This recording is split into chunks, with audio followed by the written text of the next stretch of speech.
నువ్వు చెప్పిన మార్పు ఇదేనా రేవంత్? పేద బడుగు బలహీన వర్గాల పిల్లలకు కనీసం నాణ్యమైన తిండి కూడా పెట్టకపోవడమేనా నువ్వు తెస్తానన్న మార్పు? పేదల పిల్లలంటే నీకెందుకంత చులకన? కాంగ్రెస్ ప్రభుత్వం పెట్టే విషాహారం వల్ల పిల్లలు ఆసుపత్రుల పాలైతుంటే చూసేతందుకు టైం లేదు గాని ఢిల్లీకి టూర్లేసేతందుకు మాత్రం నీకు టైం ఎట్లా దొరికింది రేవంత్? వందల సంఖ్యలో ఫుడ్ పాయిజన్ ఘటనలు జరుగుతుంటే కనీసం విచారణ చేసి చర్యలు తీసుకున్నవా?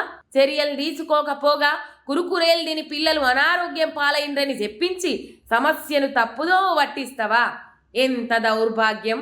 నీ 11 నెలల అసమర్థ పాలనలో దాదాపు 1000 మంది విద్యార్థులు నువ్వు పెట్టిన పురుగుల అన్నం తిని ఆసుపత్రుల పాలైండ్రు. నీకైతే పరమాన్నాలు, పేద పిల్లలకైతే పురుగుల అన్నాలా? ఇదేనా నీ ఏడాది పాలనలో నువ్వు సాధించిన విజయం?